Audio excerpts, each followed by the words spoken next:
Good afternoon from Southeast Asia. This will be episode or volume number 9 of the Southeast Asia Chronicle podcast thingy deal things designed to answer a couple of questions, 2 or 3.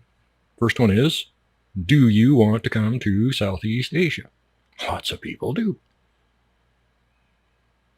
Interesting place. I don't know of any place on earth more fascinating than Southeast Asia. Interesting. I can't think of one. Alaska, maybe, in a completely different way. Okay, if you think you want to come here, how are you going to do it? You got money? Can you quit your job? Can you kick the little woman to the curb? Oh yeah, we can. Oh yeah.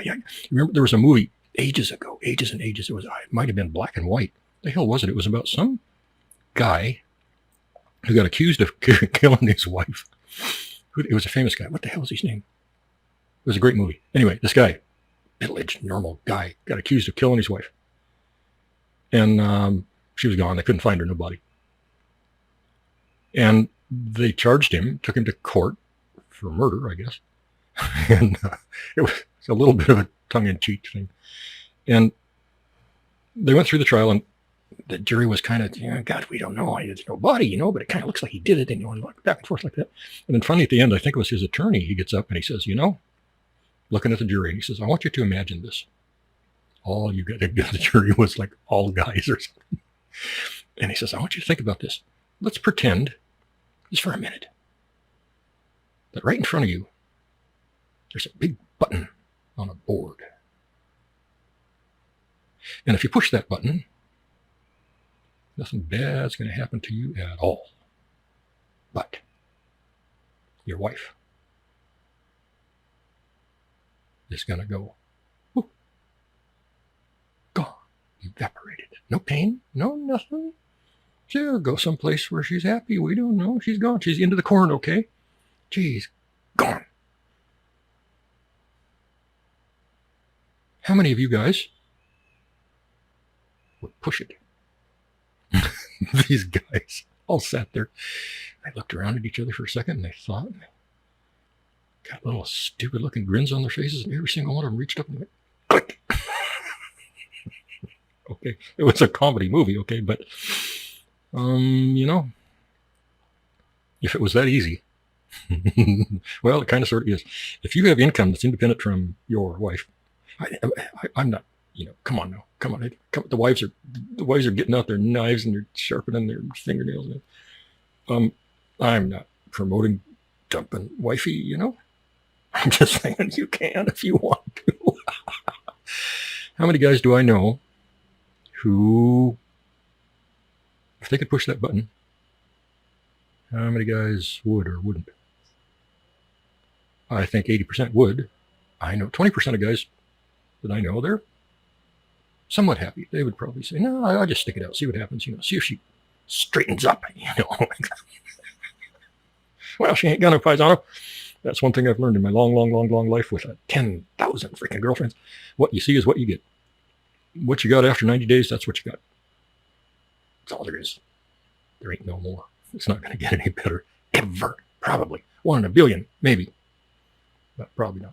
Okay, so do you want to come to Southeast Asia? If you do, how are you going to do it? You got to leave the wifey? You going to push that button? And the wives are sitting over on the couch as you're listening to this. If you're not through headphones, you're listening to this. Turn that son of a bitch off. He's a fucking asshole. Turn it off. Oh, he's a fucking devil. Oh, yeah. Yeah, maybe I am. I don't fucking care. I'm old enough. I do not care. In fact, I rather enjoy it. Oh, this is a fun one, isn't it? Okay.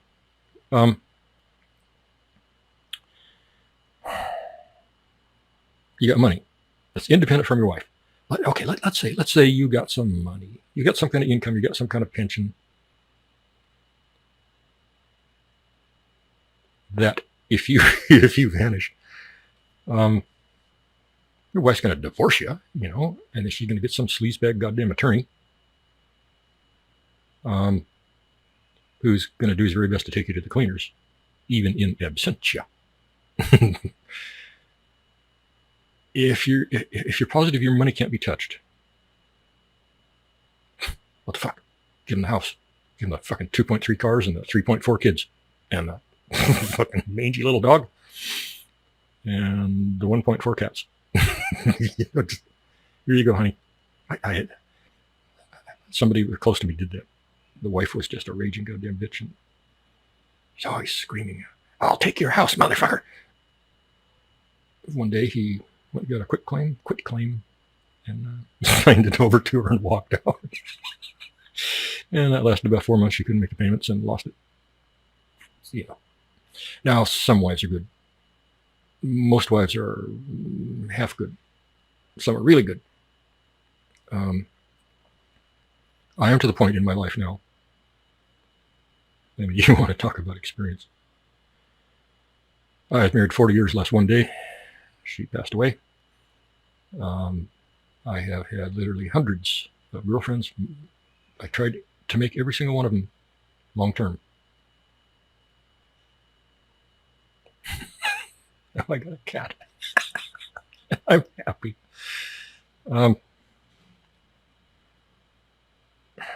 If you got a good one, stay there. God, of course. Bring her with you. Whatever. Sell the kids. You can get a little bit of money for them in Cambodia. You know, Cumboosha. You can get a little money. Not too much, but $50, something like that. Sell them. Give them to grandma. Whatever. That's what they do in Southeast Asia when the girls got 2.3 kids or 4.6 kids or whatever the hell, because they can't stop fucking stupid guys. Okay. They just give them to grandma. All of them do that. And I saw that also. I lived on a bunch of different Indian reservations through the U.S. and Canada and Alaska. That's what they do also. When they can't handle the kids, they're tired, and they just give them to grandma. I mean, literally, they just give them to grandma. Just drop them off sometimes. Here you go. Here you go, Granny.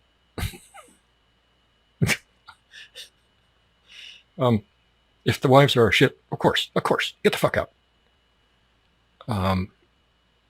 If you're going to stay in a Western country and you're getting rid of your shit wife, it's going to be a shit experience. It's going to be bad. If you're married, she's going to rape you in court. Her attorney's going to rape you in court. The courts are going to rape you in court. It's going to be long, protracted, miserable. It's going to be expensive. It's. If you just bail out, it's going to probably cost you the same amount of money, except you're going to circumvent all the goddamn bullshit, heartache, fucking trials and accusations. And okay, I'm not trying to convince you to go. I'm really not. I'm just saying, if you were at the point where it's that, or plunging a plastic knife into your carotid, the better option is not that one. My brother-in-law did that. Bad option. Okay. So, anyway, all right. I got a bunch of notes here today, mostly from the last one. Holy crap. Let's see. I'm going to go through them here. Let's try to pick. We left you in the last one, number 8. We left you. You're in BKK, Bangkok. It could be any city. Doesn't matter. The experiences are going to be kind of sort of the same, more or less. Southeast Asia is Southeast Asia is Southeast Asia. It's every country's different, but they're not that different. There's going to be commonalities all through them. So we got you in Bangkok. You're in a hotel. You've been there a while, a few weeks, a month. You got a little bit of time left on your tourist visa. You should have come in with 60 days. I think actually they give that now. I'm not positive. I think they're giving you 60 days right up front. They used to give you 30 days unless you did a visa from your embassy in your country, and then they gave you 60 days, and then you could renew it for 30 days. So you get a total of 90 days, and then at the end of that, you had to fucking leave. You're out. I'm trying to cut back on the swearing. Fucking hell. Not working very well, but I'm trying. I mean, that's a thought. The thought is in it's back here. It's a tiny little ghost of a thought back there, but it's in there. Okay. All right. Then anyway, you got to leave, and they have things called visa runs all through Thailand. You get in a van and you go to someplace. You go to Laos. In Thailand, they don't say Laos. They say Lao, L-A-O, Lao. Or you go to Kamboosha, or you can fly somewhere else. It doesn't matter. If you got money, you just fly, take a few days, and then you exit out of Thailand, and then you come right back in. and then you're good for another kind of a convoluted 90 days. And guys do that for decades. Now, they have been, just about the time I was leaving, they were trying to crack down on that. There were some countries like maybe Cambodia wouldn't work anymore, something like that. I can't remember. It was getting a little more difficult. And then COVID came along and just screwed everything up. And so I don't know what you can do anymore. I'm pretty sure it's getting done, because if they stopped the border runs, they're going to lose 65% of their expat population. They don't want to lose that money. So they're always going to have some sneaky, goddamn, stupid, barely legal way to keep you staying there, pretty much always. I know a few people that got forced out, just couldn't find a way to make it work. I think they were stupid. They could have found a way. They didn't. Okay, whatever. If you are 50, unless they've changed this, if you are 50 or older, you can go for a retirement visa. In Thailand, it is a snap. It is the easiest country I've ever been to get a retirement visa. People say the Philippines is easier. No, the Philippines is fucked. It's stupid, backwards, nightmarish. Thailand is easy if you're 50 or older and you can prove some very small income. You go to a visa attorney. I had a really good one. I used him every single time for all the decade that I was there.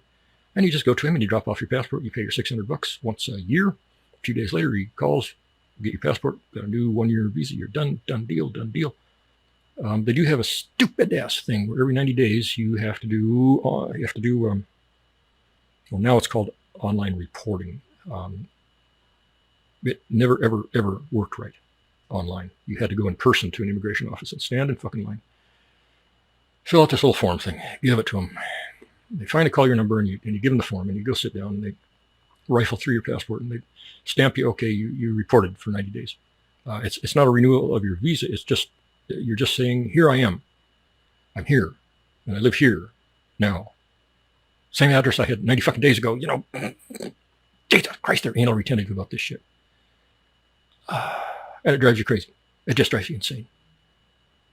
I remember I had to go 4 times. It was quite a long drive for me to go, for the one place that I lived a long time. It was a long drive for me to go there every 90 days. Long drive and a dangerous drive. And one time I had to go there 4 times because one day they were booked. They had a queue out the door, down the goddamn soy, couldn't get in. So they say, come back tomorrow. Okay, you go back tomorrow. Oops, we're closed today because it's Buddha Day. Fucking Jesus Christ. Next day was a Saturday, and they didn't have anybody on staff to handle the 90-day reporting. So that was 1, 2, 3, 3 times I went there. And then finally the 4th time, so I got it stamped. Okay, that's Thailand.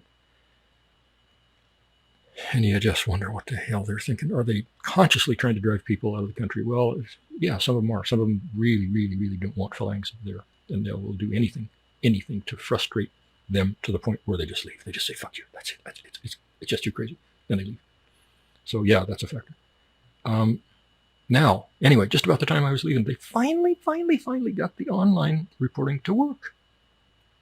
They had website after website after website for about 8 years for online reporting, 90-day reporting. It never worked. Never, ever worked. One guy up in Isaan, he would report, oh, mine worked today, but then not a single other one ever worked after that. And they just went, they kept changing websites, trying to make a website that would work. It's so freaking simple. It's just, in about 1997, I could code a website that would do that, and I'm stupid. Hi, God, but they couldn't find a Thai who could make a website that would work. So it just crashed and crashed and crashed and crashed. Error after error after error. Finally, at the end, I think the last 2 times, you just go to the website, you poke in your data, you wait a few days, they send you back a message saying, okay, you've registered for 90-day reporting, done deal. Oh, God, it was so nice. Anyway, beyond that, if you're in Bangkok and you're in the situation that I just described, you've been there a while, a month, maybe 5 weeks, something like that, and pretty soon you're going to have to start thinking about what are you going to do if you want to stay there. And I went through the same process because when I first went there, I wasn't like, oh, I'm going here to live. I'm going there to check it out, see if it's a place I want to spend more time. That's all. So I went through the initial 2 months, and then I extended for 90 days, for 30 days. So I had a total of 90 days, and then I had to go get the retirement visa, which was because I turned 50. And it was just easy, snapola, just easy. Once a year. If you're not 50, or especially if you can't prove income, a lot of guys can't. Guys go there thinking they're going to live there on like $800 a month. And we'll talk later about, how much does it take to live there? $800 a month, if that's all you can show, or some guys can't even prove that. They're getting that from the grandma or some goddamn thing. You won't be able to qualify for a retirement visa. You'll have to either keep doing border runs, for the rest of your life, I guess, every 90 days. And they're a pain in the ass. They cram you into a van. They drive for 10 hours, take you to a border somewhere, Laos or Cumboosha, whatever. I don't think Myanmar. I'm not sure if you can do it in Myanmar. It doesn't matter anyway. If you live south, you can maybe do it in Malaysia. I don't know. Anyway, they're going to take you to a border, and they're going to dump you off in a building, and some sleazy, slimy, dirty-looking guy is going to come and collect everybody's passport, and he's going to take them and disappear for an hour or two, and come back. They give them back to you. Maybe yours is in that batch. Maybe it isn't. Maybe it's stamped correctly. Maybe it isn't. You're going to get back on the van, and they're going to drive another 10 hours back to wherever your town is. Every 90 days, you're going to do this. That's not particularly expensive, but it's a horrendous pain in the ass. God, it's a horrible thing. I never did it, but I know lots and lots of guys who did, and I watched them go through it, and I listened to their stories, and I felt for them. Okay, so if you're in Bangkok, or any other country, really, and you're on a tourist visa, pretty soon you got to start thinking about, what are you going to do? Are you going to stay there? If you're not going to stay there, well, fuck it. Just stay up your tourist visa and go another country or go home or whatever. If you're going to stay, then you got to seriously start thinking about what you're going to do. There are lots of attorneys and lots of quote unquote agents, most of whom are dishonest and bad and incompetent and illegal. It's a huge problem. I watched guys get screwed over and stolen from so many times by these attorneys and agents. Promise them a visa this way and that way, and they never produce it. Well, we need a little more money. We need a little more money because we got to pay this guy and we got to pay that guy. And they never got the visa, and they lost, $3,000, $4,000, $5,000 US. Really? Oh, God, it's a big problem. It's a big problem in every Southeast Asian country. It's bigger in Thailand, I think. Cambodia is looked down upon by the world and by Thailand. I didn't have any problems like that in Cambodia. I paid them the bribe or whatever, and they brought the right passport back, and everything was hunky-dory and everything was fine. I did have a lot of trouble in Laos. I had more trouble in Laos with customs immigration officials than any other country. They're insane. I'll tell these stories later. Insane. I don't have words for it. I'll be swearing a lot then, and I won't care. I need to have something to take out my frustration. I've got a cat, Well, I mean, he's not alive. Name is Frankenberry. He shows up in the alienanalprobe.com alien podcast. He's in there quite a bit, but I got to have something I can take out my frustrations on. Something I can hold it up here, and when I get really frustrated thinking about the shit that happened to me with customs and immigrations in Laos, I can punch it. Choking. Bad kitty. Rather than that'll keep me from swearing, okay, right? Frustration levels. Gandhi would kill. Gandhi would be a fucking killer in some of those situations. And I am not exaggerating. They will drive you to homicide. Okay, so I'm just going to go through these list of questions here because I didn't really sort them because I'm lazy bastard. People want to know, people maybe with some, compromised lung things. Maybe you got emphysema, something like that. Do not go to frickin' Bangkok. Do not go. Holy Jesus. Air quality in Bangkok. You'll look on all the sites and they'll tell you one thing while they're cooking the books. The air quality is far and vastly worse than what they report. It's okay. I never had the slightest lung problem in my entire life. I was a commercial diver, had good lungs. really good lungs. Never any problem. Non-smoker. Nope. Lungs like a freaking elephant, okay. Every time I spent time in Bangkok, my lungs went south. It depended a little bit on the time of year, depending on which way the winds were blowing, what part of town I was in. If you're on the windward side of Bangkok, depending on the season, maybe it's not going to be so bad. If you're downwind from all shit, you could potentially have a really serious problem. They call it Bangkok lung. Many people love Bangkok so much that even though they know they're dying, whatever this thing is, it's taken years off their life. They don't care. Well, they care, but they go to the doctor, a couple of times a year, and they get the doctors in Bangkok, or BKK, have some kind of special treatment thing that they do for people who with Bangkok lung. It's a combination of antibiotics and some other crap, and it will straighten you out pretty quickly. It'll straighten out your lungs pretty quickly, but then it just comes back a few months, whatever. I was up there one time. I guess I was in the wrong part of town, wrong time of year. I was doing a lot of ground traveling, just lots and lots of taxis. And I'd been there a month, I suppose. And my lungs just got worse and worse and worse and worse until I just couldn't breathe. I had to go to another city, get a room. And it took me about 3 months to clear that shit out of my lungs, whatever it was. The common theory is that you got a bunch of particulates in the air, pollution, smoke and exhaust and whatever the fuck, everything. And that goes into your lungs, of course. Mask isn't really going to stop that. A really high end, like an auto body shop painter's mask, that'll stop it. But you kind of wear one of those around in 99 degrees. No, you're not going to. Nobody. Well, no, that's not true. Every once in a while, you'll see somebody. A COVID mask is going to do nothing. And incidentally, Thais, and especially in Bangkok, they were wearing those masks decade before COVID came along for two reasons. One, to try to ward off Bangkok lung, and the other was it's a style statement to them. They thought they looked cool. It's the same reason they get braces. They have fake braces, really cheap. They don't do anything at all. They're just cosmetic.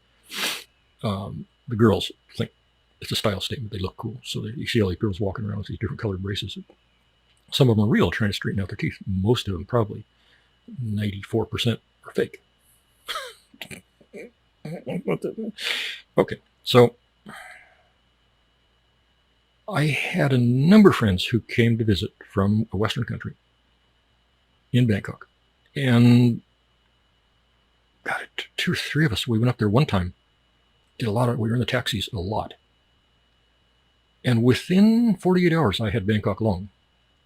I couldn't swallow. My throat was full of phlegm, and everybody had the exact same thing.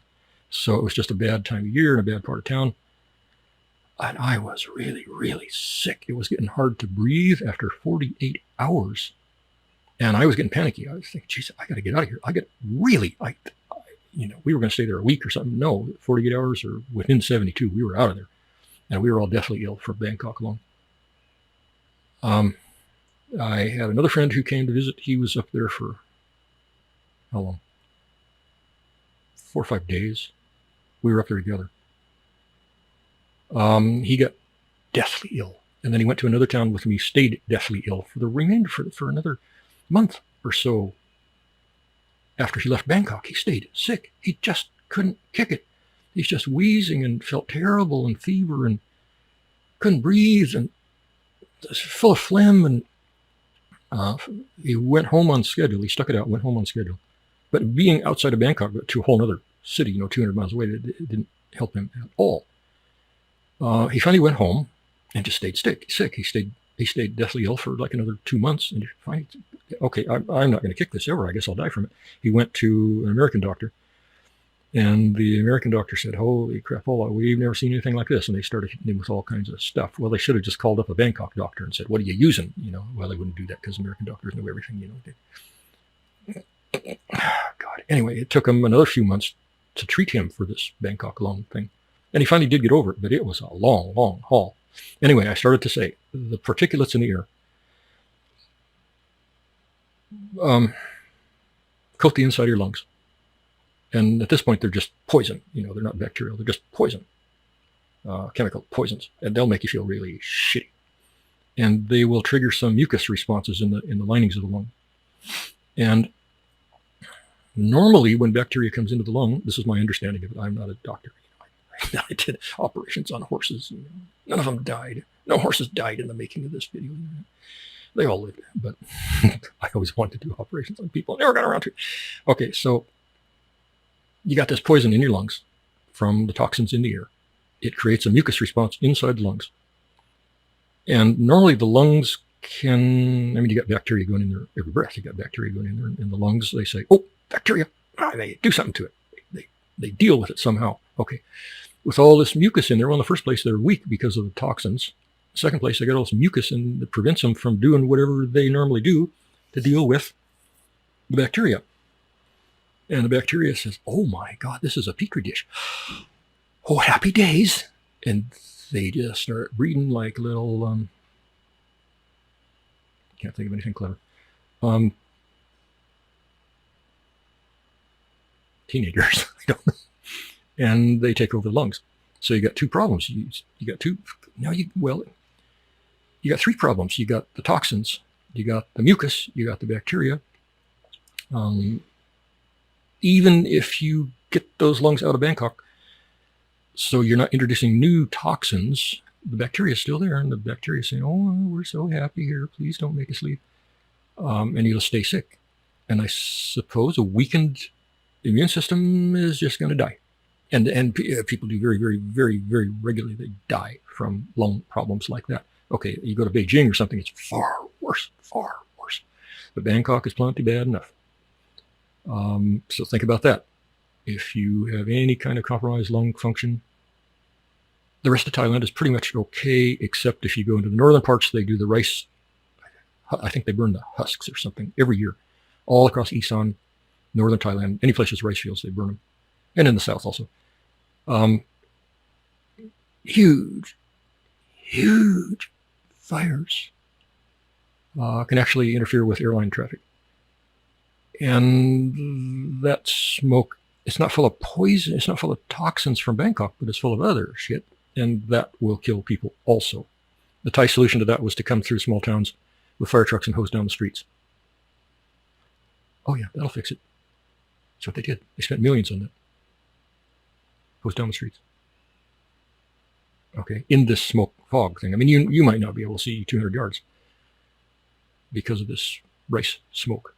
And you're wheezing and coughing, but they hose down the streets and everybody's just, what? What are you doing that for? Okay.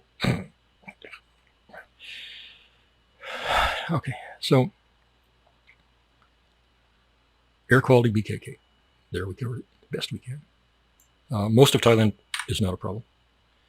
Okay, next note here. People are asking me stuff about this. We've got you in Bangkok. Either you've got a girlfriend or you're trying to get a girlfriend because you're crazy. And you don't realize how perfectly lovely life can be if you don't have one. Just get a cat. Oh, God.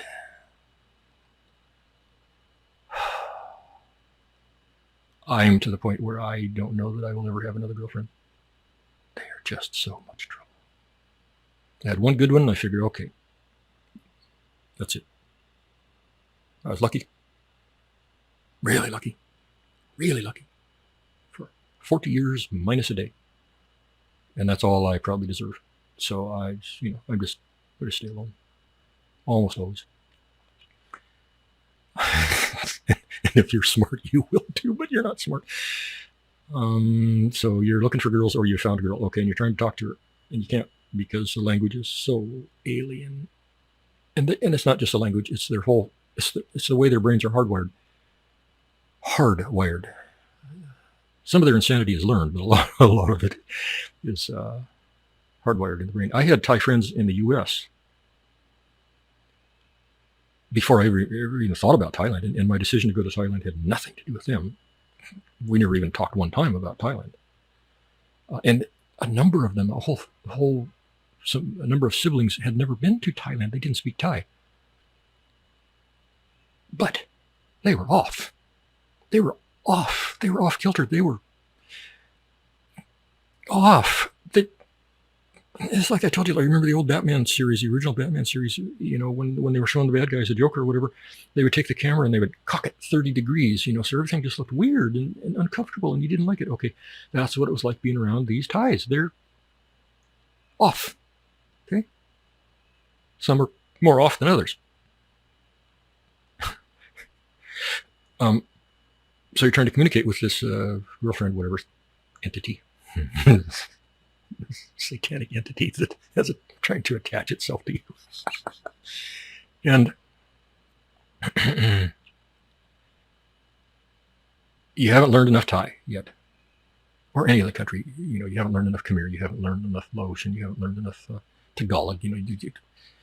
And contrary to popular belief in the Philippines, their big claim to fame is, we speak English. No, they don't. They're saying the words, but you can't understand them because no English, no native speaker ever taught them. Only other Filipinos taught them, and their accents are so bad. So what they do, they just passed on the bad accents for the English words, and you can't understand them.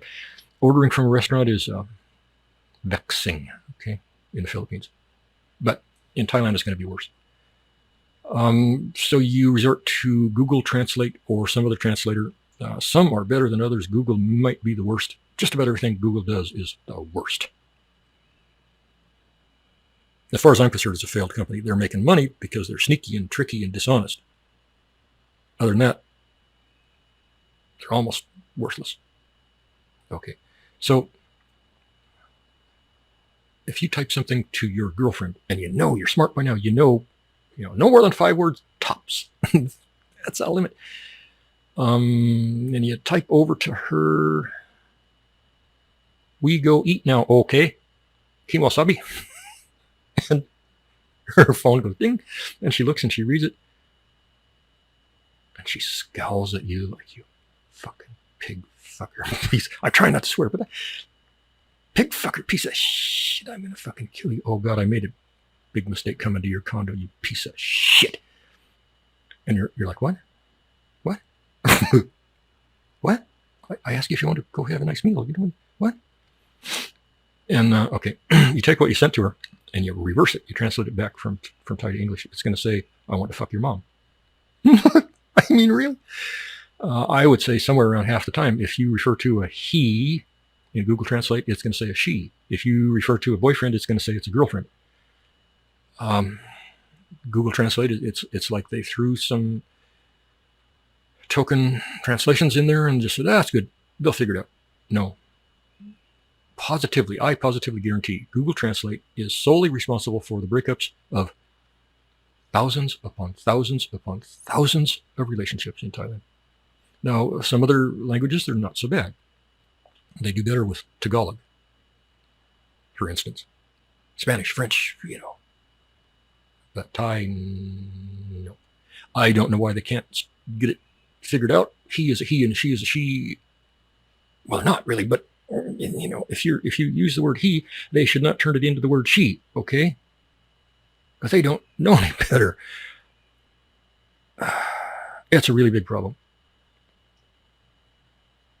It's one of the biggest problems you're going to face in Thailand or in most countries. Bad translators. It's a really huge, huge problem.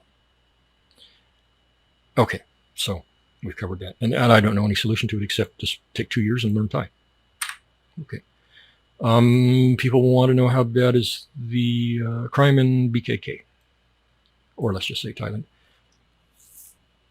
It's no. I was going to say it's as bad as it gets. No, it's not. God, it's a weird thing.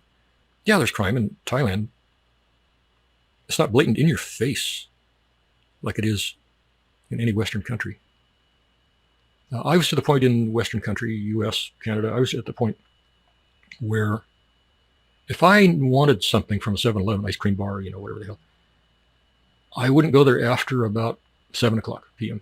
Just wouldn't go because I knew it was going to be full of punks and assholes and drunks and really crazy people. And they're going to be violent and they're going to be looking for trouble. And it doesn't matter how effectively you sidestep it.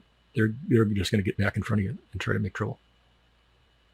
A glance, or you brush somebody in an aisle, or somebody's trying to get something and you're patiently waiting with your hands clasped, behind your back, and you're waiting for them to get done so you can move into that part of the aisle and look for the same item. And they'll get the idea that you're waiting, and they'll look up at you and hey, asshole, what the fuck do you want? You looking at me? Yeah, can you see the bottom of my boot, motherfucker? It'll wind you up. I don't care who you are, Gandhi. I don't care, Mother Teresa. I didn't go to 7-Elevens or places like that after 7 o'clock. I didn't do it anymore. I learned. And everybody I know feels pretty much the same way. In Southeast Asian countries, it's fine. I've tried to explain, even in Eastern Europe, I've tried to explain to people in the old Soviet bloc countries. I was going to settle in Romania for a while. And I had some good people there, spoke good English, and we talked a lot about life in Romania. And I asked them, how often do you have a problem in places like 7-Eleven or whatever? If you move into one of these condos, how often do you have a problem with noise? And they just look at you like, what are you talking about? What? Problem? Why would I have a problem? Because they don't. It's a different kind of people. You're very rarely, virtually never going to have problems like that in Thai society or Southeast Asian society, with the possible exception of Cumboosha. I told you that I got to the point where every time I went there, I carried a brick. This brick, I found it somewhere. It was a nice hand-sized brick. It fit nicely into one of my back pockets. I just put it there and ignored it because you're not allowed to have any other kind of weapon. And I carried it all the time. And people will try to steal your stuff all the time in Cambodia, all the time. And there's a bit of a smartass, punk, troublemaking mentality there, and there's a reason for it. And I don't know if I'll go into that or not. It's rooted in the whole Pol Pot era. And I know that. I don't know every fact of that, but I know it pretty intimately, and I've walked his killing fields. I've tripped on their bones. I got a bone poked up through my shoe one day. We dug it up. It was a little girl, probably 6 or 7, just bones, dressed in a polyester rayon, or a polyester chartreuse little dress. One of Pol Pot's victims, about 3.5 million of his own people killed there. So Cambodia got a hit back in the late 70s.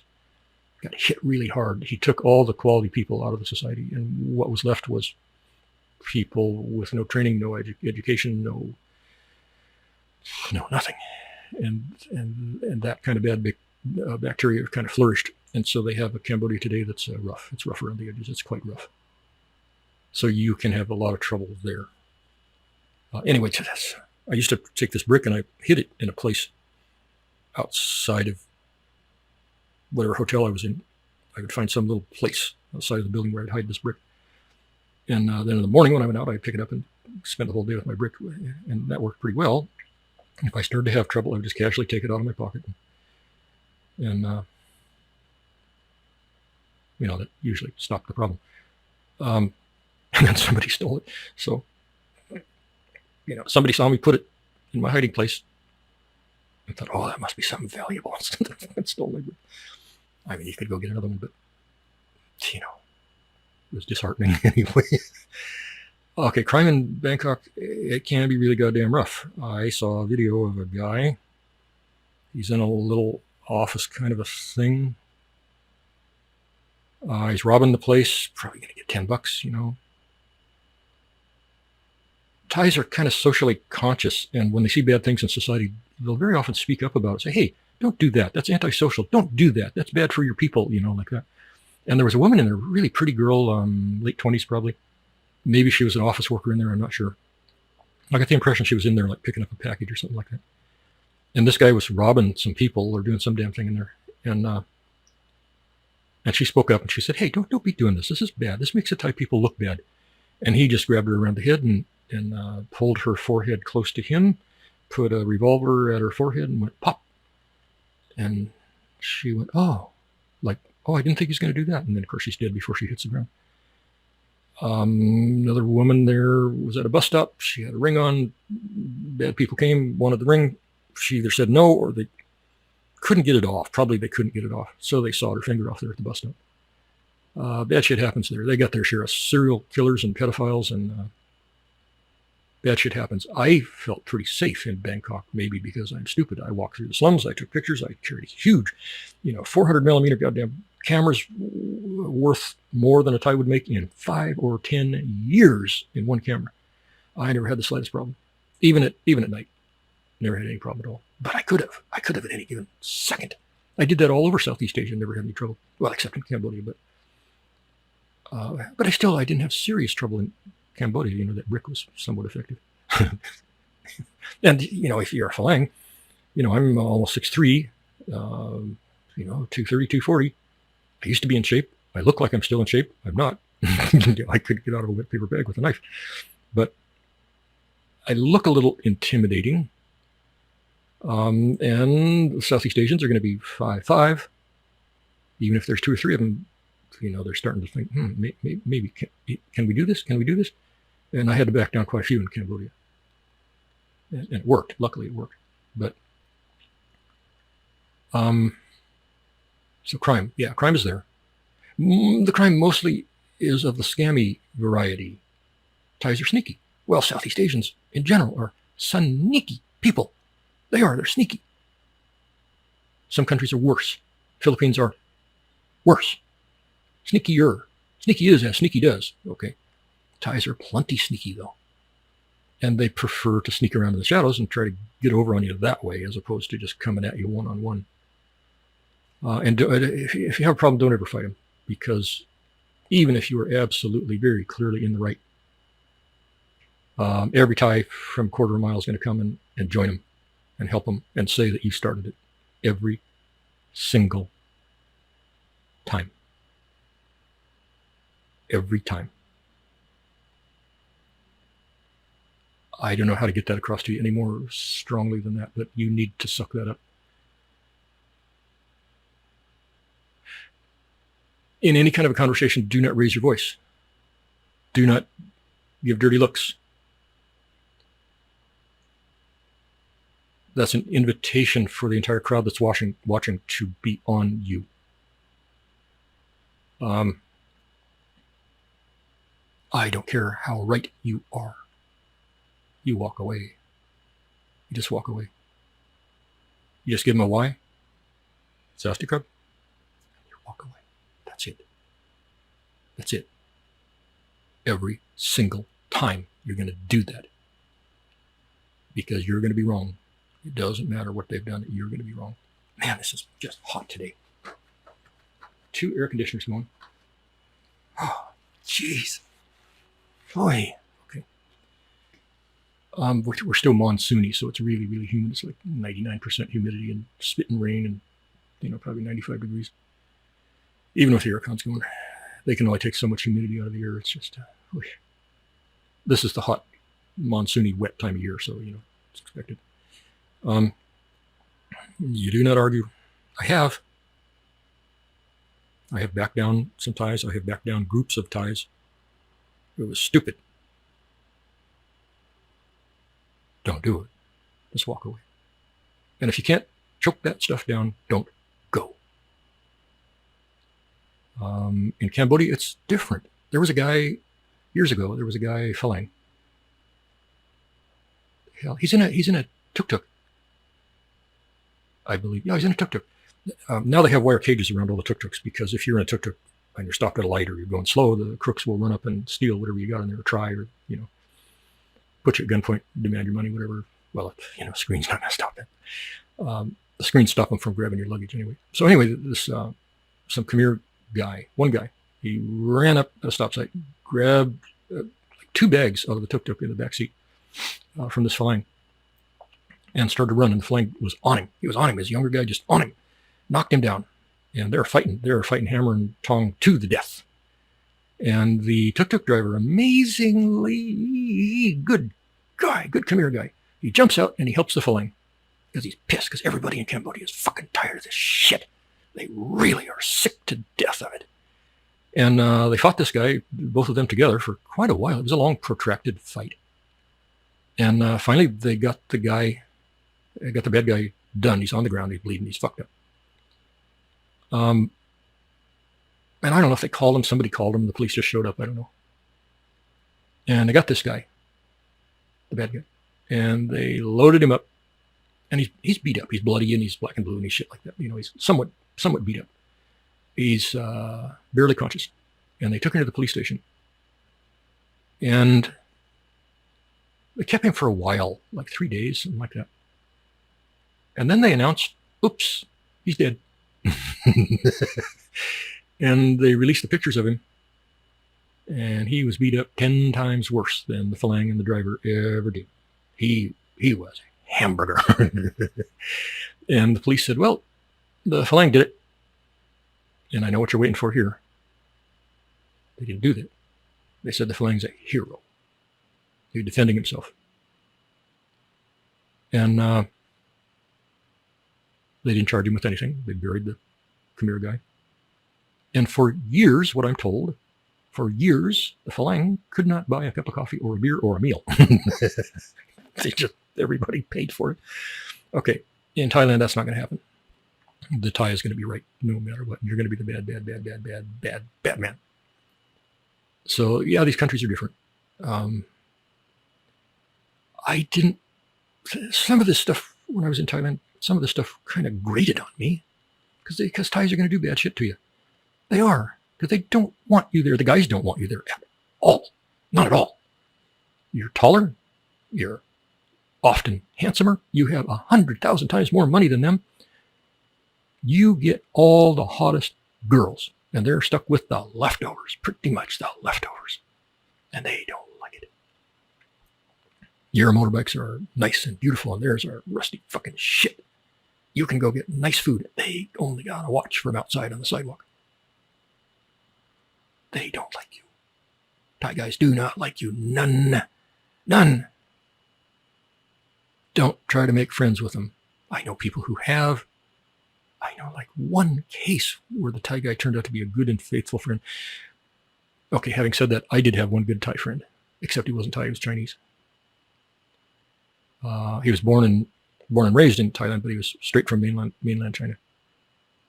But his brain was Chinese, and the Chinese brain is different than the Thai brain. He was a good friend for 10 years. Still is. He's still good guy, every way. So it can happen. It's just really, really, really rare.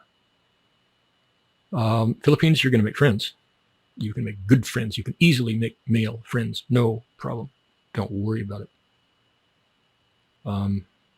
Vietnam, no. Laos, I don't know. I had some somewhat friends in Laos. And we'll talk about Laos in some detail later. Okay, so crime in BKK is, it's there. It's sure as hell there. I don't know what the stats are. In some ways, the Falangs are a target for it. You're going to get more crime than Thais in some ways. In some ways, you're immune to it. In some ways, they're going to purposely leave you alone. So it's a weird thing. I had a friend who was driving up there in Bangkok years ago, and he spoke Thai fluently. He was fluent. And he owned a whole bunch of businesses all through his area of Thailand. Quite a few houses, and driving a new car in downtown Bangkok. And like 3 or 4 Thai punks, and they're standing on the curb. And he's rolling through the light really slowly, like 2 or 3 miles an hour, because there's traffic ahead of him. And they jumped out off the curb and thumped into the left front fender of his SUV, and then fell down. Oh, he hit me. Okay. And they wanted money, and he said, no. Mai. And they pushed it, and they pushed, and one guy said his foot was broken. And he called the police, which takes balls. Take balls to call the police. And the police showed up, Thai police, and they checked everything out, talked to the kids, talked to the guy. Of course, he spoke fluent Thai. And in the end, the Thai cops demanded that the one punk take his shoes off, and he did. And there's not even a red mark, nothing. And they just told the Thai punks, if we see you doing that again, you're going to jail. Send them on their way and apologize to the Falang. So you can get a fair shake. I'm going to tell you one. Okay, the question after crime in Bangkok is police corruption. So let's slide right into that. Thai police are corrupt beyond anything you could possibly begin to imagine. The corruption is pretty close to 100%. It's 99.3%. And I don't mean shady. I mean totally corrupt, totally mind-numbingly corrupt. It's like they have no concept of any sense of honor or decency or society. Or it's not like that. They don't have any sense of it. Okay, I'll tell you a story. I had not been in Thailand very long, and I had been meeting girls, not doing anything with them, just meeting girls. And they would, instantly they want to get your number. Okay, so whatever, And I didn't really understand anything about Thai girls at all. I thought I did, but I didn't. And so I had this one girl. Oh, this is a really sad thing. I was sitting in a Starbucks that was right on a big boulevard, sitting in a chair at a table, sipping my whatever. And right where my feet were, there was a little ledge about 16 inches that went from my feet straight down to the sidewalk. Okay, so I'm elevated up above the sidewalk. And there's pretty girls just everywhere, and they're just begging you to look at them, just please. And I didn't. I was sort of getting it by then, and I didn't. I just wanted to look at the cars. And this girl comes, just stunningly pretty girl, and she sat down next to my feet, which was kind of common. People would sit there. People who couldn't afford Starbucks, couldn't afford to sit at the table, would sit there. Okay, Thais would sit there. And she sat down there next to my feet and just looked at the traffic like I was doing. And, I noted that she was, she was a 10. No question, she was a 10. And how old she was? Probably 22. God. And she sat there next to my feet for a while. And I didn't want to start up any kind of conversation. I didn't want to start anything. I didn't want to initiate because I knew where it was going to lead. And she sat there for a really long time. And then I moved my feet back because they were cramped up or something. I moved my feet back under the table for a few minutes, and she scooted over to where my feet had been. And I said, oh, okay, whatever. Well, I can't put my feet back there, I guess. And she just kept sitting there, never looked at me one time. And finally, my feet were getting cramped up under the table. So I moved them out, and I put them kind of on either side of her butt, but not close to her, just so I wouldn't think, I wouldn't make it seem like I was trying to be friendly or anything. I just needed to get my feet out from under that table. And she noticed that, I guess. I mean, they were far enough back. I don't know how she did, but peripheral vision, I guess she noticed that I had done it. And little by little, she started scooting back to the point where she's almost touching my knees. Her back is almost touching my knees. And I said, oh, God, it's time to go. And then she put her head back on my knees and looked up at me, and I thought, oh, shit. I am well and truly screwed now. And anyway, she could speak a little bit of English. She wasn't a bar girl, but her mother had died, and when her mother died, her father kicked her out. And I said, oh, yeah, and your buffalo's sick too. But it turned out, I knew her for years, and it turned out actually that was actually the case. And she was sleeping on the beach. And she was just begging for money. She wouldn't go with any customers. And so anyway, I took her in and took care of her for a while. But it was like having two raccoons in your home. She had no sense of, living among people. Because she hadn't been for however many years. Anyway, I got her out. And we stayed friends. We stayed friends for 10 years. Still friends. And I hadn't known her very long at that time. And it was like 4 o'clock in the morning. I got this buzz on my phone. I thought, what the hell? What the hell? That was in the days when I was still stupid enough to leave the alerts on. Don't do that. Don't do it. Turn them off. Turn everything off. When you're ready, you go check. And I looked, and it was a call from her. Called back the number. And I said, what do you want? It's 4 o'clock in the morning. I thought she was going to ask if she could come to the condo because she was cold or hot or hungry or something. And she said, I'm in jail. I said, what the hell? How did you ever end up in jail? And I said, oh, prostitute. She was turning a trick. They popped her. Well, it turns out in Thailand, they don't pop them for that, really. They pop them for other things, but not for turning tricks. Because their income powers the police department. So the police want that income. And that's the God's truth. And I said, what did you do? Why are you in jail? What did you do? She said, everything. I said, oh, Jesus Christ. Okay, so I thought, okay, she probably got in a fight with somebody on the beach, or she stole some food or something like that. And she says, come now, come quick, because I don't know what they will do. I was like, oh, yeah, right. Well, yeah, nothing's going to happen to you in the police station, for God's sake. And so I hoofed it down there. It was quite a ways, about a mile. Kind of drizzly rain. Got there, all hot and sweaty. And I couldn't pronounce her name, and so I had a picture of her on my phone. I held it up, and I just kept showing it to all the cops. Do you know this girl? Do you know this girl? Finally, somebody pointed upstairs. So I went upstairs and showed it around. Nobody knew it. They just kept pointing towards the chief's office. So I walked into the chief's office and showed him the picture. And he said, oh, yeah, there. He pointed. And they didn't really have bars in those days. They had another room where the prisoners stayed, and the door was open. They just told them to stay there, and they did. So there she is over in that other room. I couldn't really talk to her. And the chief says, do you want her? And I'm like, well, I don't know. Not really. I don't really know her. What did she do? And he said, drugs. I said, oh, shit. That hadn't even occurred to me. Because I just, what little I knew of her, she just wasn't that type. She was very modest and shy, and I just couldn't see her getting involved in it. Anyway, apparently she had. What they do is they go around, if they see girls that they want to sort of harass, they stop them and they make them do a pee-pee test right there on the sidewalk. They make them pull their pants down and pee in a cup or whatever the hell, and they test it right on the spot. And if it's positive, they take them to jail right then and there. Sometimes they'll put up a little modesty, they'll hold up a little piece of a sheet or something for modesty, but sometimes they won't. They don't care. There's no warrants. They just do it. And anyway, so that's what she had gone through. She had tested positive. And he kept saying, do you want this girl? And I thought, well, not now, because I knew the whole drug scene in Thailand. You don't do it. You don't get involved.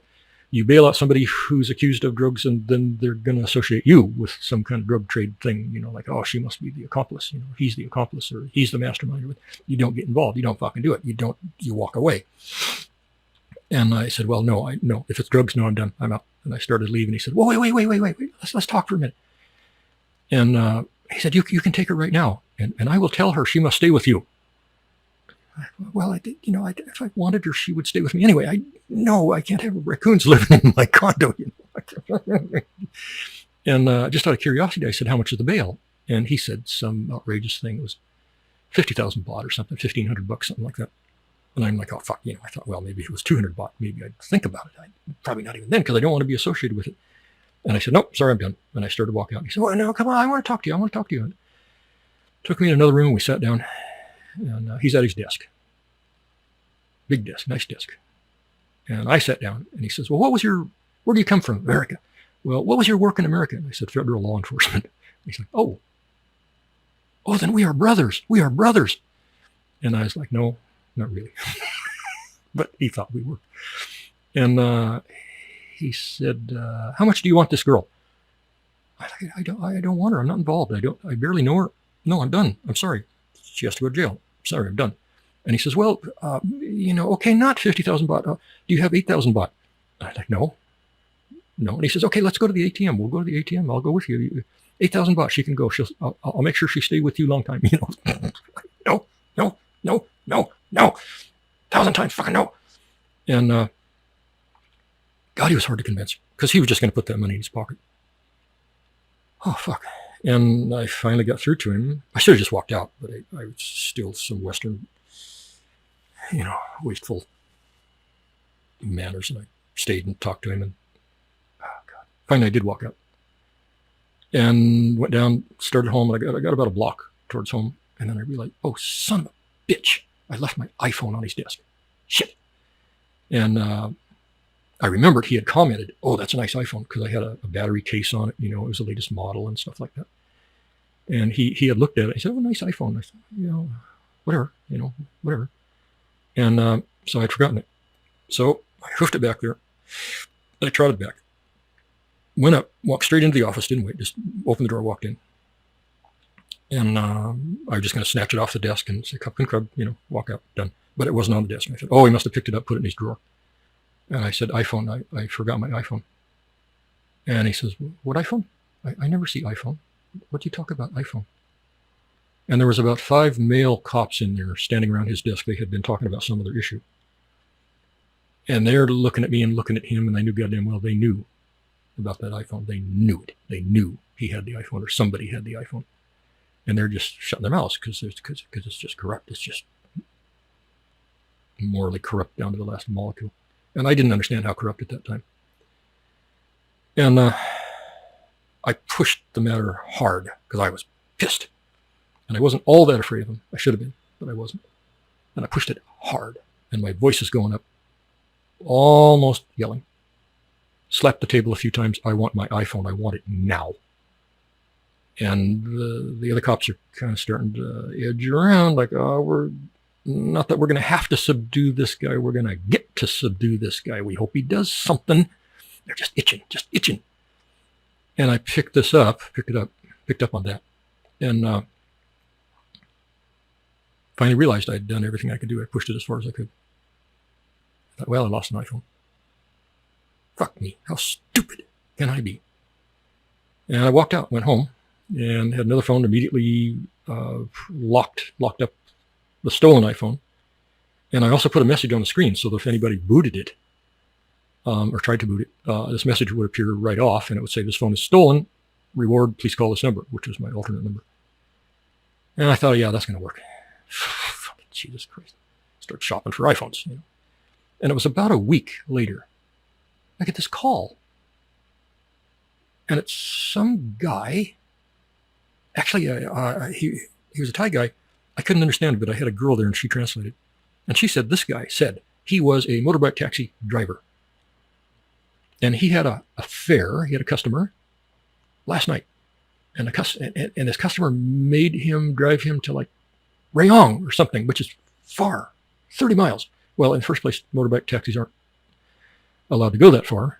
In the second place, he said, well, this customer owed him some 30,000 baht or something for this trip. Well, it's 30 miles. At worst case scenario, it would have been 500 baht maybe. But this customer owed him like 30,000 baht, something like that. And the customer didn't have any money. So he had taken the customer's property. And one of the property things he took was this iPhone. And then he saw the number on it. And he just wanted to get some of his money back, from this non-paying customer. And if I would just meet him someplace, he'd give me back the phone and I'd give him whatever the hell reward he wanted. He wanted a reward of like 10,000 baht or something. And that would be that. We'd shake hands. Okay, so we met him in a dark place early in the morning. He had the phone. I verified it was the phone. The case was gone. It was all scarred to red shit. And I was supposed to give him whatever the money was. I can't remember. It was a pretty hefty, reward. And he was a real smart mouth fucking punk, a slimy, dirty, sneaky looking ferret face little fuck.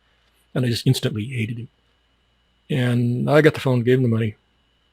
I just stood looking at him like, something else you'd like to say, you little fuck. And he said, he held out his hand and he said, tip. And then something happened. And in the end, he ran away. Oh, geez, I took the iPhone home, worked fine. And then it was quite a bit later, like a month later, this girl got out of jail. Talked to her. Yeah, she had got caught up in a pee-pee net. She got stung. And she was doing drugs. Some kind of, I don't even know what it was. I don't know what they do down there. Don't care. Don't want to know. And she had been in the cell all the time while my entire interaction was going on with the chief. And I said, did you see what happened when I was in there and after I left? Did you see that? Because she was looking straight in there from a distance of 10 feet. And she said, yes, I saw everything. And she said, first of all, when they picked her up and put her in there, the chief made her suck his cock. He said he would go easy on her if she did that. And that's, to say it's common would be an understatement. That's almost every time for these girls. Almost every time. Certainly, I mean, if they're attractive. Somewhere around 90%. If they got the opportunity, like there was nobody else in his room, nobody else in that cell, that's going to be pushing 100%. So she did that. And she said, okay, now can I go? Can I, what's my reward? He just laughed. Okay, it was only a minute or two after that I came in. And she said she saw me put down the phone. And then she saw me walk out. And just a minute later, a big, tall female cop came in. And she's talking to the chief about some unrelated thing. And she looks down and sees the iPhone. She looks at the chief, looks down, looks at the chief. And the girl said the chief just shrugged. And the female cop smiled. And she picked it up and she looked at it over. And then smiled some more, put it in her pocket. And there wasn't a word about it. And then she got done with her business with the chief and she walked out. And I said, okay, do you have any idea who this guy might have been? And she said, yeah, I know him very well. He's a drug dealer. It's the boyfriend of the female cop. So what happened was the female cop, she tried to boot that thing, saw that the message was stolen. She took it to a shop, trying to crack it. The shop ravaged it, tried to crack it. God knows what they fucking did to it. Couldn't crack it because it was an iPhone. If it would have been a Samsung, it would have been gone. Or an Android, gone. The iPhone they couldn't crack. So when she realized it was just uncrackable, she thought, well, let's see, what else can we do? I'll send my boyfriend to make up this cockamamie fucking story and he'll try to get some reward out of returning it. And that's what she did. So that's the end of that story. How many stories you want like that? 1 million? 1 million? I got them far worse than that, and I'll tell them as we go through. That's Thailand. That to greater and lesser degrees, that's Southeast Asia, but particularly that's Thailand. That is how it's done in Thailand. Now, this is not a goddamn travel blog, obviously. This is nuts and bolts, hardcore, black and white, rubber meets the road shit to help you understand whether or not you want to even try Thailand or anywhere in Southeast Asia. You're not going to get this off of any silly, fluffy, frilly, goddamn fucking YouTube thing, that's trying to get hits. And although I see now that my RSS feeder has automatically put some of these on YouTube, but they'll get taken off. YouTube will find some objectionable content and pull them, so don't count on them being on YouTube very long. I don't know how YouTube has any content left after it jerks everything that it finds objectionable, Anyway, this is hardcore. This is what it is. Southeast Asia and Thailand, and Cambodia is worse. Vietnam in some ways is worse. And I'll tell you Vietnam stories. Okay, so I think that for now, for the moment, that answers, crime in BKK, police corruption in BKK, and that didn't happen in Bangkok. That happened in a small town. BKK is worse. Okay. I'll give you another piece of advice here. Oh God, our time is just breezing through. Holy jeez. If you got to deal with anybody, I told you before, if you got a problem with the Thais, you don't smile. Just be neutral, be polite. Why am Sastika? You walk away. I don't care what they're doing. I don't care what they're screaming. I don't care what they're accusing you of.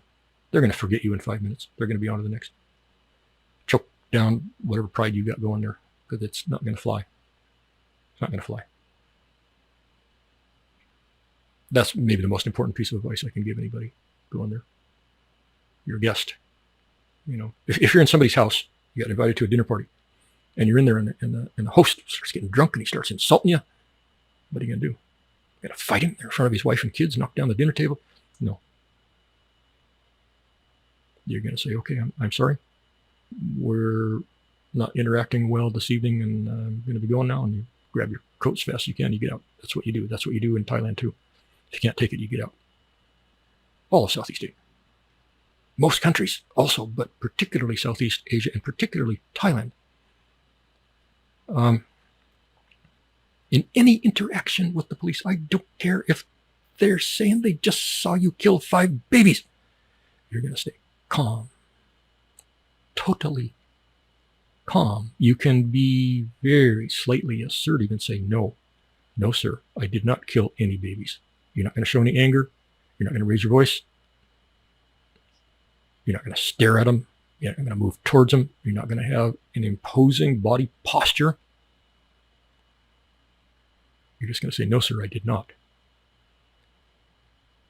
And they're going to say, okay, you're going to jail. You're going to fucking jail then forever. And say, okay, we'll take it to the court.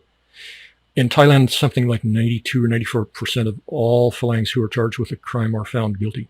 Now, how many of them are guilty? Probably 60, 70, 80%, not 94. If you're a Phalang, you're guilty. That's all there is to it. But you're going to stay calm, because to show anything except calm is well, first of all, it's an affront to them. Even if you're right, you raise your voice, then you're wrong. And that goes with the police and the people and government officials and idiots in immigration, and it doesn't matter. If you raise your voice, you have just lost. You just lost everything. You're wrong, period. You're going to be calm and polite. They probably will too. Kind of the weird part, they're not screaming, fucking ranting banshees like American police are now. What fools they make of themselves. I tell everybody before, go watch Audit the Auditors. I'm pretty sure it's a YouTube channel. Audit the Auditors. And you'll see what the state of American police has become. And there's a bunch of channels like that show that same kind of shit.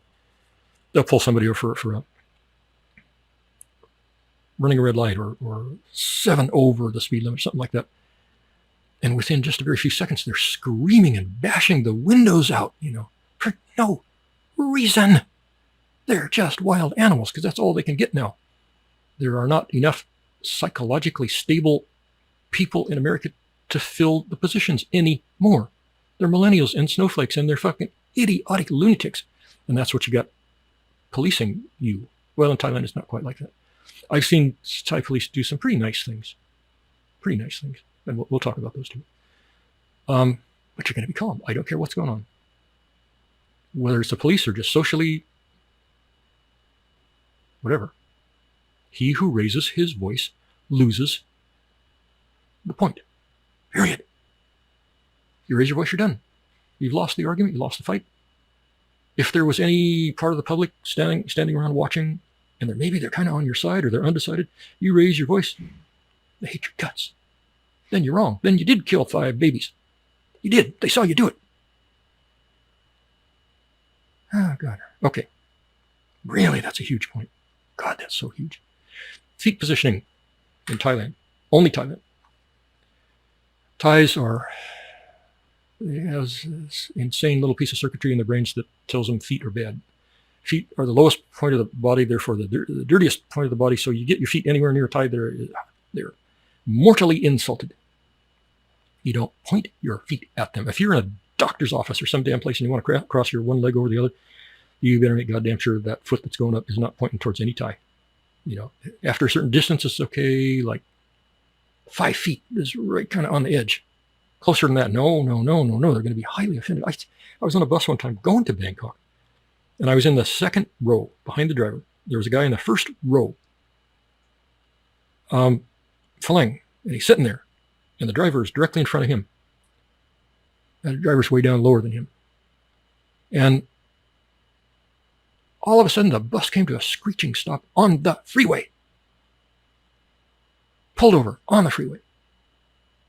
And the driver slams open the door, and he takes that guy by the hand and he leads him off the bus, screaming that he had disrespected him, that the Phalang had disrespected the driver. Well, he did.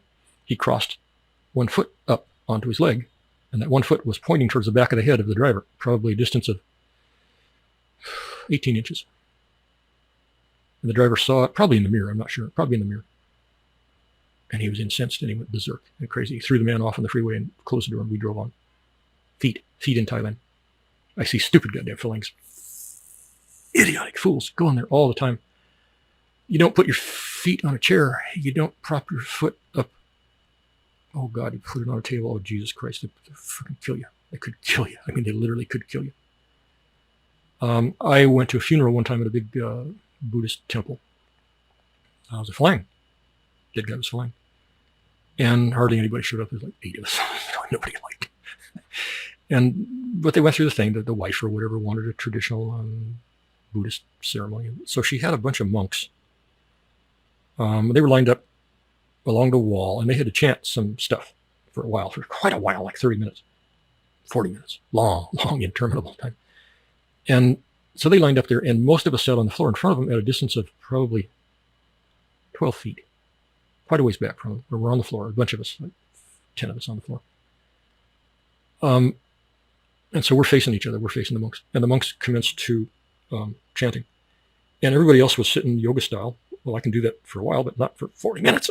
I'm 118 years old, for Christ's sake. Come on, I can't do it.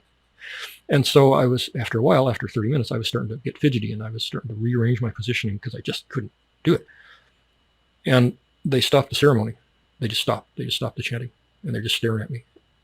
And I'm like, uh-oh. Uh-oh, something's wrong. And my girlfriend said, do you know why they stopped? And I said, no. How the fuck would I know that? Well, it's because when you were changing positions for a minute, you pointed one foot at them.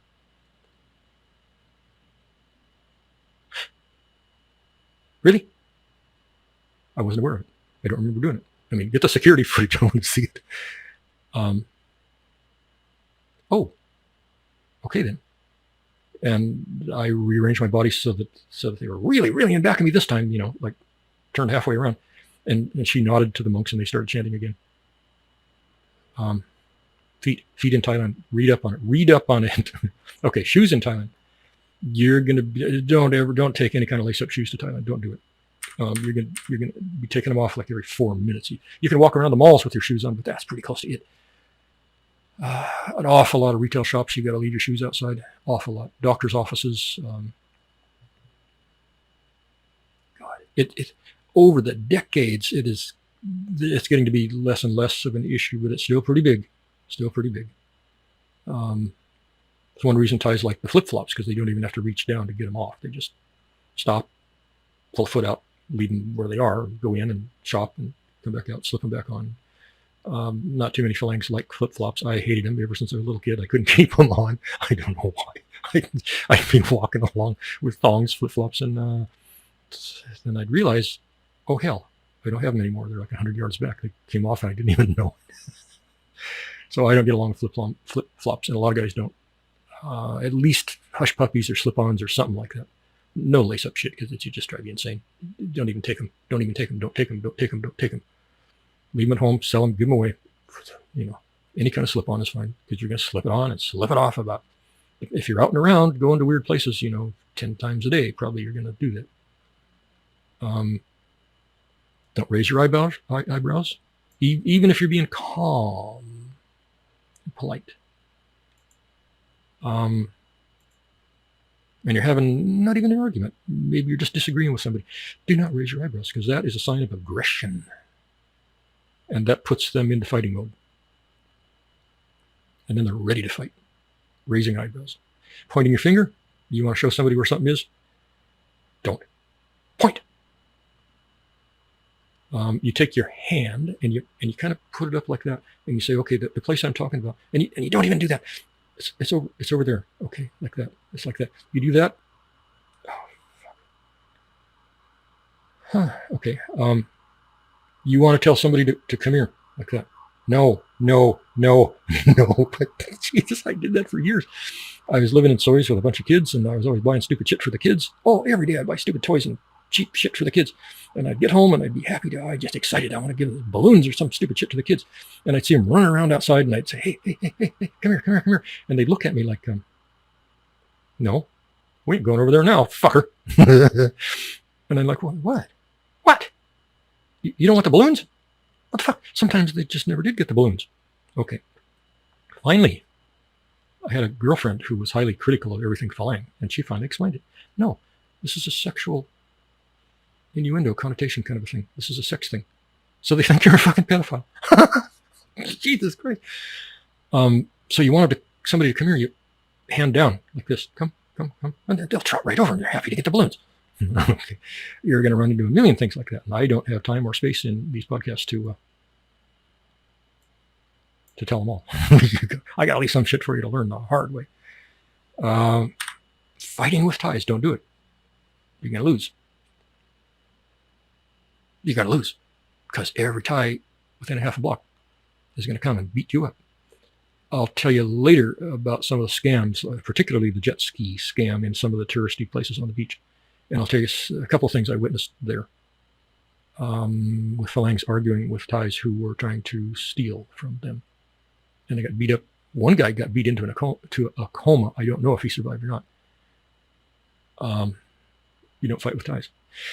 Pretty much, that's a constant through Southeast Asia. You don't fight with any, indigenous people. You don't fight, even if they're dead wrong. You don't fight. You get taken. You get stolen from. You get screwed over. You get insulted. You walk away. And you get home and you punch the fuck out of your pillow or something, but you don't do it where people can see it, and you don't fight. They will kill you, physically kill your body. Road rage in Thailand. Does it exist? Yeah, but it's rare. It's rare. It's rare, really. Even between Thais.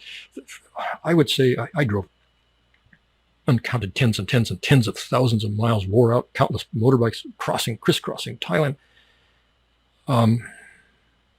95% of any angering problems I had with other drivers was with Phalangs. Almost always a Brit. A fat, mouthy, half-drunk, arrogant, smart-ass fucking Brit. That is the strata of Brits that end up there. And that sure as hell doesn't describe all British people. Not even. It's a tiny, tiny percentage of British people. But that's what gets attracted to Thailand like a magnet in the British population. Almost every bad interaction I ever had with a driver was certainly with a Phalang. Almost always with a Brit. Almost always. The Thais, if they really fuck you over in traffic, usually they'll give you one of these, a little Y. If they're really being nice, they'll give you a little Y. Not always, but I never got flipped off. Not one time. Not one time in Thailand from another driver, except a Phalang, usually a Brit. And they'll scream, oh, I'm going to kill you, you motherfucker. I was sitting in a intersection one day. I couldn't go forward. I was just sitting there. I couldn't go forward. I couldn't go left. I couldn't go right. Couldn't back up. Tight traffic. I was just sitting there. And this Brit motherfucking fat slob piece of fucking shit, Jabba the Hutt cocksucker, sitting there in a cargo van.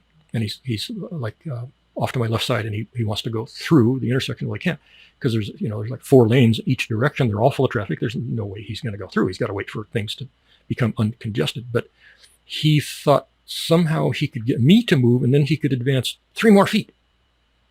And then what? Wait for all the other 50 cars, I guess. I don't know what he thought. And I couldn't go. And he's just laying on that horn. Thais don't honk, hardly at all. Phalangs honk, and Brits. I mean, they should have one surgically implanted up their fucking ass. It's just on all the time. And they can just walk around continuously honking, because that's what they do. I had no thoughts about Brits when I went there, and now they're pretty close to what I think of Russians. Oh, lots more stories to come. Anyway, he decided he wasn't going to wait anymore, and he hit me. He just got off the brake, stepped on the gas, and hit me. Almost knocked me down, not quite. Had a girlfriend on the back. And he just sat there staring at me, honking. I thought, no. If it would have been a Thai, I would have given him a hard look and then ignored it. That's a fucking Brit. So I put the motorbike up on the stand, got off, walked around to his window. Of course, he's on the right-hand side, because they drive like that. And he rolled it down, and he's just screaming, just spittle flying out of his mouth. I'll kill you, you motherfucker. I'll rip your fucking head off. And I started to open the door, and he hit the lock. And I reached in for him. I don't care if I get deported at this point. I'm just gonna fuck him up. Just fuck him up. That the arrogance was too much for anybody to tolerate. And he fell over onto the seat and starts trying to kick at me through the window. And he's 70 and he's 300 pounds. What does he think he's going to do? I'll kill you. I'll kill you. Now's your chance, motherfucker. Now's your fucking chance. Just do it. I want to see what you got. Just do it now. Get out of the car. Just do it now. Because nobody's going to move anywhere. We're just going to stand here and do this for as long as you want to do it. And he rolled up the window and then got off the horn. And after a while, the traffic changed and we rode away and he went somewhere. I don't know, probably went home and beat his wife or some fucking thing. I don't know. So road rage is there, but not too much with the Thais. The Thais will do crazy goddamn dangerous, life-threatening shit every second. Every second. But they don't rage about it. Hardly ever.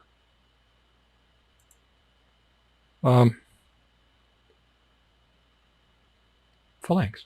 Phalangs are the problem in Southeast Asia, okay? Lots and lots of people leave Southeast Asia because of the phalangs. They can't take them anymore. They're a toxic fucking poison to Southeast Asia. 90%. 90% of them are. And I'll tell you lots more stories about that. I'll tell you what we've got. Only a few minutes. Filipino bar. Mostly Filipinos. Nice quiet bar. A little bit of pool going on. There were a phalang or two in there. And probably 15 Filipinos. Little Filipino guy sitting in a booth with his pretty wife. Just quietly talking. Phalang comes. He'd been playing pool. Phalang comes.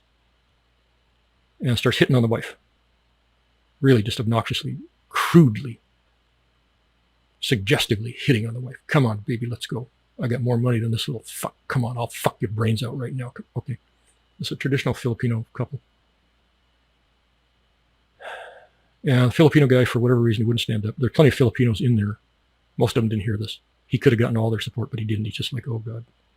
He's got his head down, and he's just waiting, hoping the guy will go away. Didn't want trouble. Just didn't want trouble. And the girl ignores him. And finally, this big fat Brit phalang walks over and gets his beer. And they're thinking, okay, that's over. He's gone. And he walks back and pours it over the girl's head.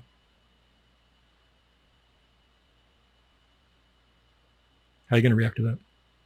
I know what I'm going to do.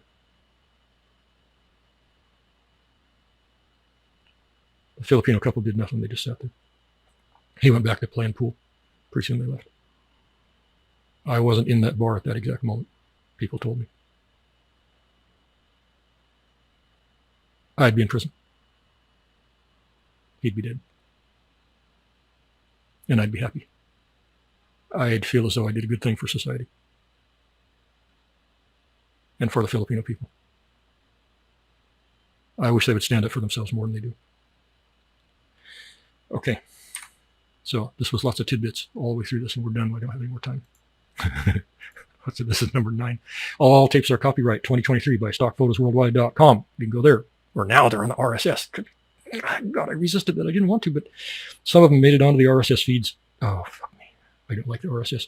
And the RSS automatically puts some of them onto YouTube, but they won't stay long because YouTube will find some objection and kill them. So, because they kill, I don't know how much of their content they kill because they don't like some word or phrase. Like the poor lady on Facebook made a comment to her friend, all men are ugly. And Facebook banned her. Google it. And now YouTube has gone the same way. It's a little power trip for them. That's all I got going. It's just a power trip. It's a little fucking snowflakes and millennials, and they never had any power their entire lives. They got beat up on the playground every goddamn day. And now they're getting their revenge. They think they are. And they're just looking like fools and hurting an economy. Yeah, it's really smart people. Okay, we're done. Lots more good stuff in number 10. These are going to go probably 20 or more.